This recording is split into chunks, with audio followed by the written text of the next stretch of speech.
ما عندكيش مذيب دهون وعايزة تنضفي البوتاجاز وتخليه بيلمع بخلطة موفرة ومش غالية عليكي، وتنضفي كمان العيون وأي بقع موجودة فيها وأي دهون عنيدة. هقولك خلطة موجودة عندنا في البيت وهتبقى مش غالية عليكي، بمكون واحد هتلمعي السيراميك وتشيلي التجير والتكلسات الموجودة فيه مهما كان السيراميك بتاعك مطفي، سواء السيراميك بتاع الصالة أو سيراميك الأوض أو سيراميك الحمام كمان وسيراميك المطبخ، هينضف معاكي بسهولة. تعالوا شوفوا منظر البوتاجاز وازاي انا غيرته من الشكل اللي انتوا شفتوه في الاول، وعملت مرتين خلطة عليه عشان اشيل الدهون العنيدة اللي موجودة فيه.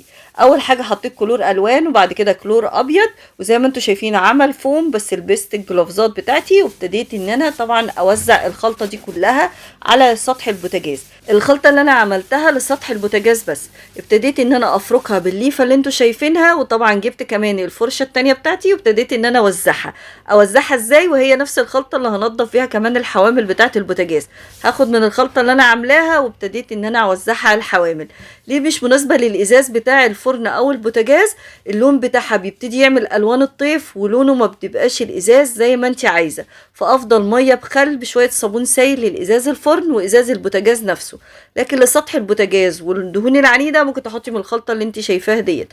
كمان الخلطه ديت ما ينفعش احطها جوه العيون من جوه، لان ممكن تعمل صدى للفويل، الغرف اللي انتوا شايفينها او المكان اللي فيه الفويل. الخلطه التانية بعد ما خلصت ومسحت كويس جدا بالكلور الالوان والكلور الابيض، حطيت كلور الوان على شويه زيت، تقريبا معلقه زيت، وده زيت تموين مش زيت اي نوع زيت عادي فاتح، لا زيت تموين. حطيت معلقه وشويه صغيرين، اقل كمان من ربع كوبايه كلور الوان. وتعالى اوريكم بقى الخلطه التانية ديت رغت ازاي، وهتشيل كمان الدهون اللي انا ما كنتش عارفه اشيلها بالخلطه الاولانيه.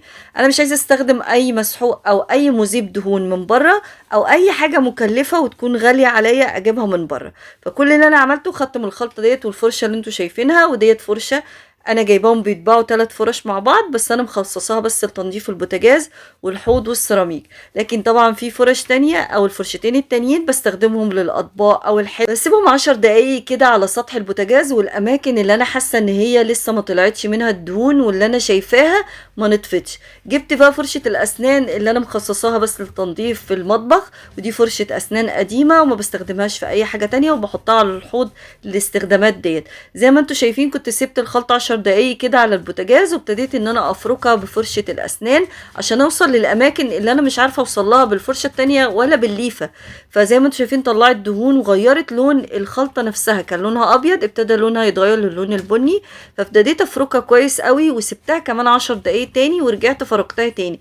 نخلي بالنا بقى من صمام الامان واي اشعال الذاتي، لان الصمام الامان بالذات اللي لونه ابيض ممكن ان هو طبعا يتخبط مننا بسهوله ويتكسر، ودي حاجه طبعا بتضر العين نفسها، ان ما نقدرش نولعها بعد كده بالاشعال الذاتي. وزعتهم بالفرشه اللي انتوا شايفينها، وابتديت ان انا طبعا ادعكهم كويس قوي لغايه اما سبتهم ولونهم زي ما انتوا شايفين اتحول خالص. جبت بقى الفوطه بتاعتي بعد ما شطفتها طبعا كذا مره وغسلتها وبعصرها كويس جدا، ابتديت ان انا انشف الخلطه من على السطح. حسيت ان لا غير شكله، الخلطه ديت افضل كتير وبتلمع كمان معايا بسهوله. هلم بقى كل الخلطه ديت، وبعد كده طبعا بعد بالفوطه المبلوله هجيب فوطه بعد كده تكون جافه خالص، وابتدي ان انا اجفف كويس جدا. واي ميه بقى غلطت طبعا ونضفت الغرف دي من جوه هبتدي ان انا اجففها طبعا وبكلينكس كمان. بعد كده نضفت كمان الحوامل ورجعتها وولعت كل العيون عشان اتاكد ان هي جافه خالص وتولع معايا بسهوله. واذا الفويم بتاعتك ما ولعتش ممكن تولعيها او تسلكيها بدبوس او السرنجه بتاعت الابره. الخلطه التانية اللي انا هستخدمها في خلال الفيديو وهي تنظيف ونشيل الكلس والتجيير اللي موجود على السيراميك. حطيت كيس اوكسي وهحط بما يعادل كيس بريكس.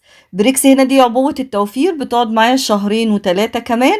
هحط كيس واحد، يعني انا حطيت كيس اوكسي للملابس السوداء او الملابس العاديه، والمكون التاني بقى اللي مش هيبان وهيشيل التجيير بسهولة. بس انا هنا هفضي كيس الاوكسي كامل وهحط معلقتين زيت، بس زيت ما يكونش ليه ريحة، معلقتين بس مش هحط اكتر من كده. زي ما انتوا شايفين كنت جايباهم في فنجان معلقتين بالظبط كبار، واحط لتر مية. والخلطة ديت هتكفي معايا البانيو وقاعدة الحمام عزكم الله والأرضية والحوض. هعمل خلطة تانية للحوائط بتاعت السيراميك. انا جربتها بس على السيراميك هنا في الجزء ده عشان اشوف الرغوه بتاعتها. بتنضف السيراميك زي ما انتم شايفين وبتدي ريحه حلوه جدا، وكل ما تدخلي الحمام في اليوم ده هتبقى ريحه زي كانك حاطه معطر.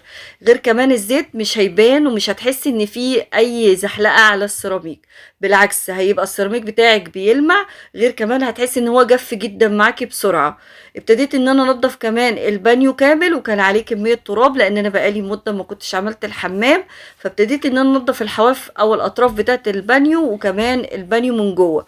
بعد ما خلصت البانيو هبتدي ان انا اشطفه كويس. الحروف والحز بتاع البانيو بتاع الجزء السيراميك البامبا اللي جنب البانيو هنضفه، بس هنضفه بنفس الخلطه، لكن فرشه اسنان انا بستخدمهاش الا في التنظيف. هنضف بيها وافرك كويس الحواف والحروف ان انا معرفش اوصلها بالمقش. ده تنظيف اسبوعي للحمام، زي ما بنضف كمان البوتاجاز والرخامه بتاعه المطبخ.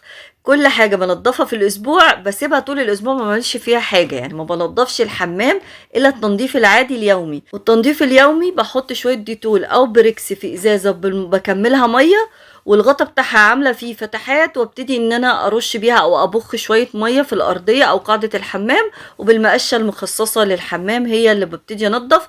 وبالجلد اعزكم الله ابتدي اسحبهم للبلاعه واشيلها خالص، او بالشرشوبه بنشفهم على طول.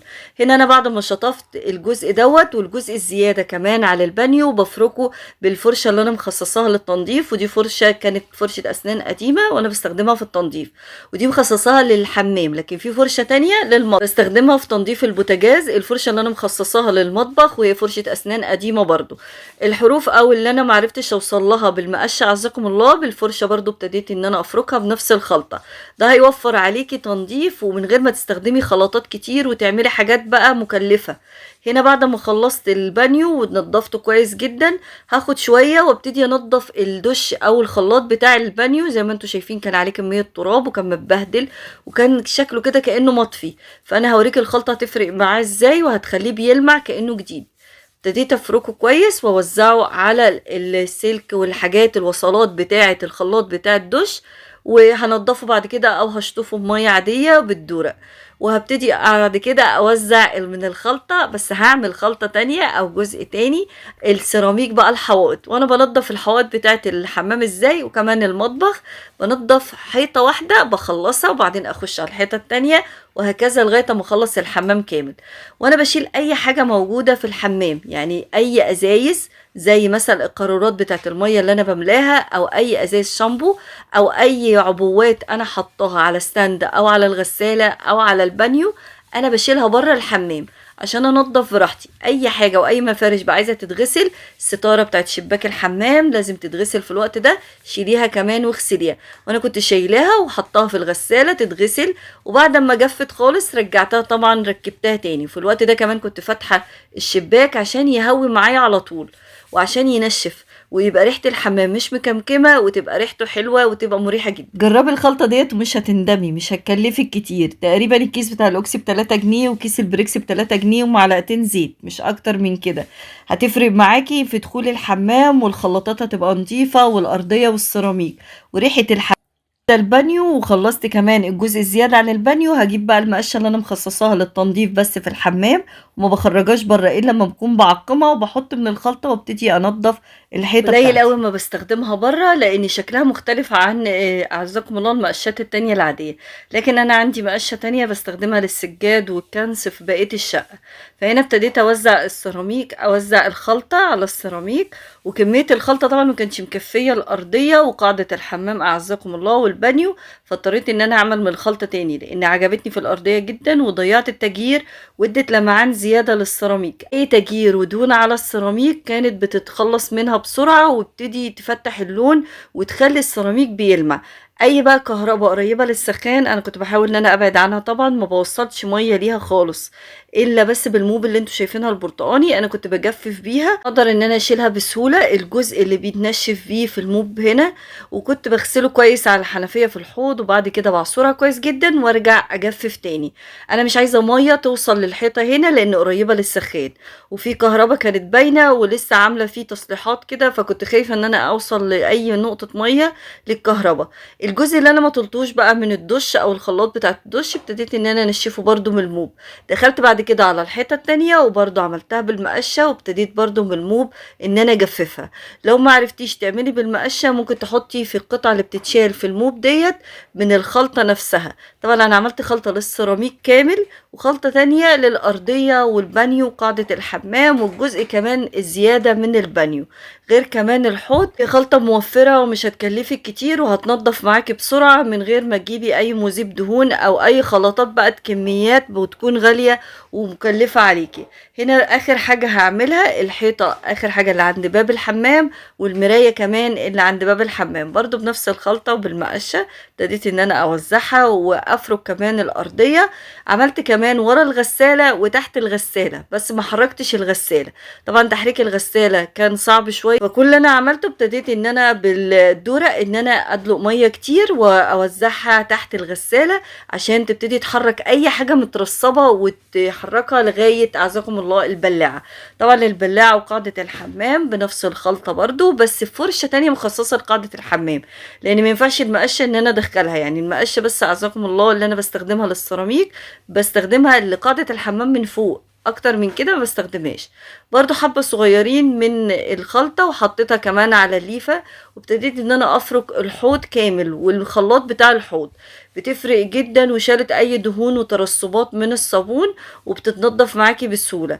اخر حبة من الخلطة هما اللي عملت بيهم السيراميك دخلت الحمام، وده ما خدش مني تقريبا تلت ساعة بالظبط تنظيف الحمام.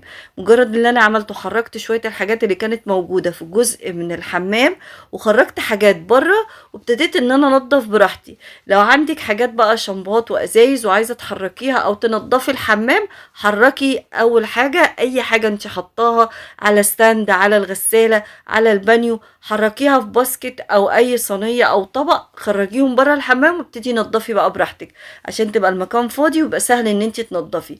زي ما انتوا شايفين الحوض كان عامل ازاي. واخر حبة من الخلطة استخدمهم في نضف اخر جزء طبعا في الحمام، هو دخلت الحمام اللي انا لسه سايباها للاخر.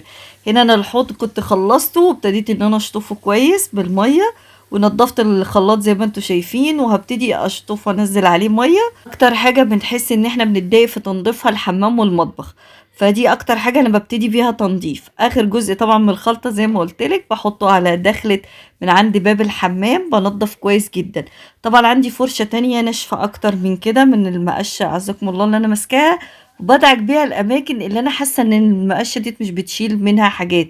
في اجزاء كتير دعكتها كويس، وبعد كده ابتديت بالجلدة زي ما انتم شايفين اسحبها لغاية البلاعة. واشوفكم في فيديو جديد وروتين جديد بإذن الله.